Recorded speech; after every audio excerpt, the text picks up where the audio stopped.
おばあちゃん家でダニに噛まれたことを一生根に持っています。ヘビ屋のひろあきです。今日は驚くとボールのように丸々習性を持つボールパイソンというヘビのダニ事情、ダニが増えたとか、なんでつくのとか、ついたらどうすればいいのとかっていうことをお話ししたいと思います。ボールパイソンをですね飼育するにあたって起こるトラブルの一つにダニがあります。ダニってね、噛まれるとかゆいんですよね。おばあちゃん家で噛まれてなんか一生かゆい。蚊だったらちょっとしたら治るけど、もうずっとかゆいみたいな。だからボールパイソンにもダニついたりするので、彼らもそんな気持ちなのかなと思ってつかないように気をつけてはいるんですけど、ダニってねやっぱねつくんです。うちでもねつきます。そんなことショップが言って大丈夫なの？うちのお店にダニがいることがあるって言っても大丈夫なの？もう包み隠さずお話しますと、輸入してるんですよね。うちら大部分を輸入しているので、その輸入の過程でダニが混入することがあるんです。海外のブリーダーがいます。そこにはダニはいませんと。それを信頼してますと。でもそのねブリーダー自体を信頼していても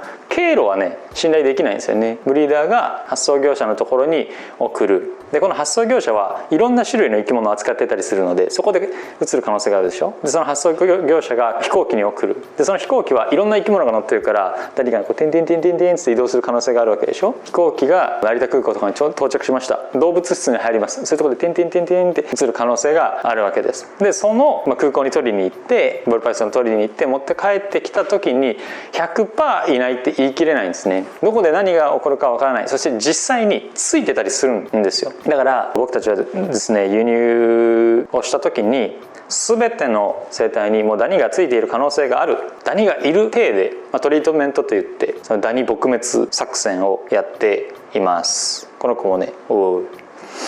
日本にやってきた時にはダニケアのねトリートメントをしました。輸入してるからそういうリスクはあって、ダニって最初の1匹が混入しなければそこから増えないので、0を1にしないっていうことを頑張って徹底する必要があるんですけど、僕らの場合はそこで気をつければそれ以上増えるというかリスクはないんですけど、普通に飼育されてる場合とかだといろいろなリスクがあって、それは例えばいろんな生き物が集まるお店とかイベントとかだと何があるかわからないじゃないですか。ボールパイソンって基本的には全てブリーダーが繁殖したもの、全ては言い過ぎですけど9割以上はブリーダーが繁殖したものなんですけど、野生種っていうのはなかなか少ないんですが、中にはですね野生のヘビを捕まえてそれをそのまま海外に送る、日本に送るっていう場合もあるんですね。で野生のヘビっていうのはね大体なんかいる、でもその現地からそのまま送るわけですから、それが取りきれないっていう場合があるわけですね。なので、いろんな生き物が一堂に会する場合っていうのは少し気をつけてあげた方がいいかなと思います。野生でしかね取れないヘビとかもいますからね、もうそれはもうやむを得ないから、そういう場所に行ったとか、そういう場所から何か違うヘビをお迎えしたとかいう場合にはダニ撲滅のトリートメントをしてあげるといいかなと思います。ダニって基本的には同じ種にしかつかないんですよね。でヘビダニはヘビにしか移動しないけど、ヘビ同士では移動するので、ボールパイソンじゃないヘビを飼う時にはそういうこともちょっと念頭に置いてあげるといいかなと思います。実際にダニが出てしまったらどうすればいいのか、そしてうちでは輸入の時にダニがいるかもしれないという体でどういうケアをしているのかっていうのをちょっとお見せしたいと思いますけども、一番効くのはねフロントラインっていうスプレーがあって、それを使うことが多いです。フロントライン今ちょっとないのでこのアルコールで代用しますけど、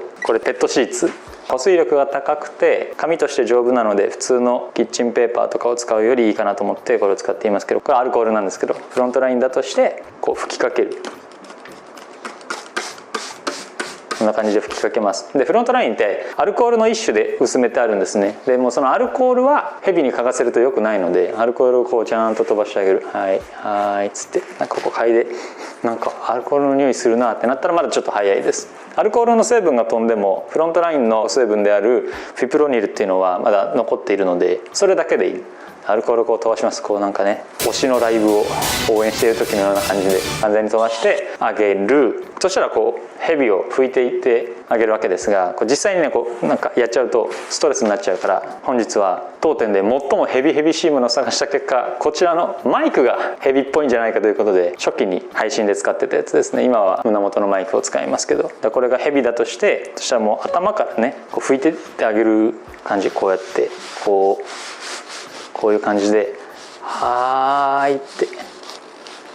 1回で取り切れてないかもしれないなと思ったら、もう1回こうはーいって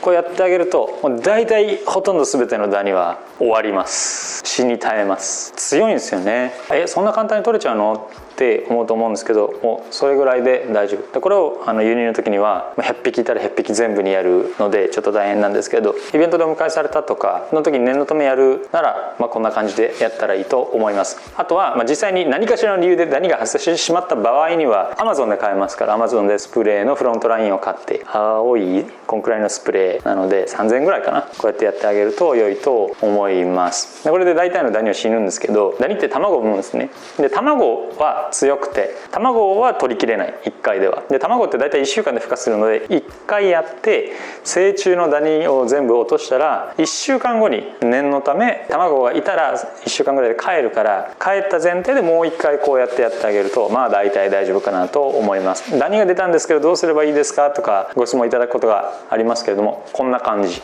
で鱗の中とか目の周りとかっていうのも入ってたりするので、ちょっとね嫌がるとは思うんですけど、あーってやらないでもちろんいいですから、こうしっかりと当たるような感じでこうやってあげるといいと思います。なんかそんなことやるのかわいそうでみたいな気分もするとは思うんですがね、ダニめっちゃかゆいんですよ。ボールパイソンもね、ダニがつくと水入れの中に入ってね、ダニを窒息させて落とそうとしてずっと水の中に入ってたりするんですけどね、かゆいんでしょうね。白いヘビとかだとダニに噛まれると赤い点々みたいなのが出てね、非常にかわいそうですから、ダニが出てしまったらごめんねって言いながら心をでもね鬼にしてこういう風にしてあげてください。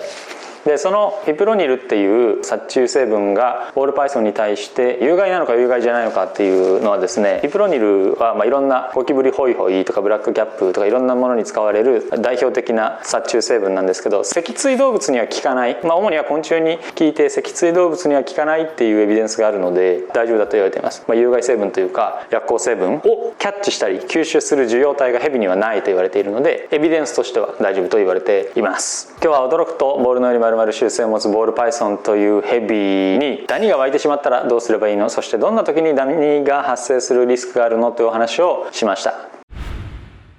当店の販売しているヘビ覗いてみたい方は概要欄にあるホームページからご覧ください。飼育やご購入についてご質問がある方は公式 LINE からお問い合わせをお待ちしています。国産の自家繁殖ラットの定期発送サービスも行っております。概要欄にあるラット専用公式 LINE からお申し込みください。ただいま期間限定で毎月12名の方に送料だけで10匹のお試しサービスを行っております。ご希望の方はラット公式 LINE からお試しラット希望とメッセージをください。